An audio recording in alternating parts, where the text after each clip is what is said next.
Sho ho ho, hey Ohtani. Now I'm not giving it away, it was in the title. So I'm here at my favorite lifeguard station in Pacific Palisades to talk to you about the mega deal where the Dodgers signed Japanese slugger slash pitcher Shohei Ohtani. Shohei, that's for sure. Now I hate the holidays. This much is known, but the Shohei Ohtani signing did lift my spirits from like the fourth degree of hell to like the third degree of hell. So we're going to talk a little about Ohtani. And of course, we'll cut to B-roll right now because I'm going to talk about my background and how I became a Dodger fan. So I am on the Veteran Patton WASP today. I want to tell you that my mom and dad are from Brooklyn. And in 1958, they had met at MCA Universal Television. And it just so happened that Universal TV moved to Hollywood. So in 1958, they moved with their jobs to Hollywood right as the Dodgers moved from Brooklyn to the Coliseum in Los Angeles. So not only were they diehard Dodger fans, the Dodgers seemed to move with them. I was raised as a child to revere the name of Sandy Koufax. I mean, I didn't really know what was going on, but by the early 70s, I was a diehard Dodgers fan. You know the kind. Transistor radio in the ear, late at night listening to Vince Scully and Jerry Duggan unspool their stories of American pastimes.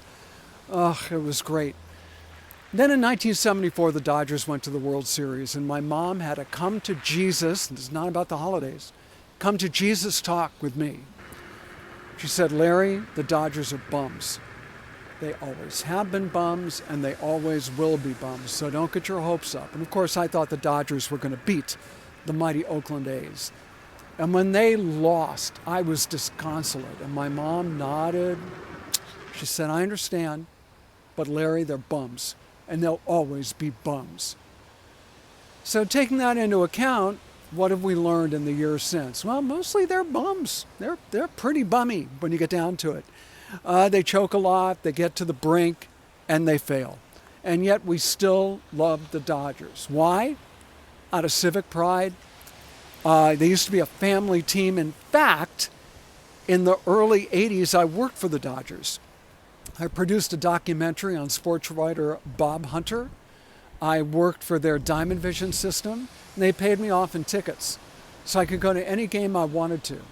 And it was a family atmosphere. You know, you could walk down the management aisles, you could say hi to Peter O'Malley, you could say hi to Fred Clare.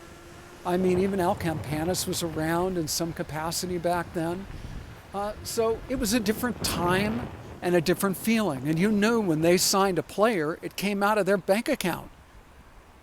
But nowadays, different.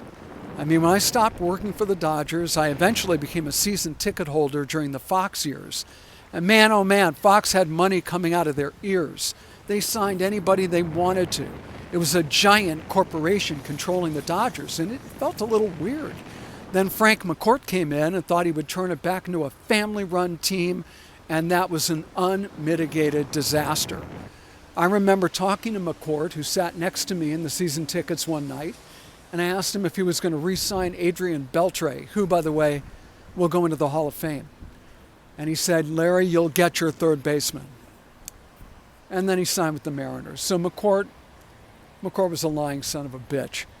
So the Dodgers are purchased by Guggenheim Partners, another vast conglomerate. But this time they seem to have done what Fox didn't. They've gone out, they've got the players, they got a great general manager in Andrew Friedman. Here we are today. They signed Shohei Ohtani, superstar, worldwide celebrity, for $700 million, most of it deferred. Now, I have some thoughts on that. I mean, on the good side, I think he's going to bring a lot of attention to the Dodgers. He's going to bring a high expectation of World Series victories, which we had already, but maybe he'll raise that a little bit. Tourism is going to help the economy. Ratings will go up.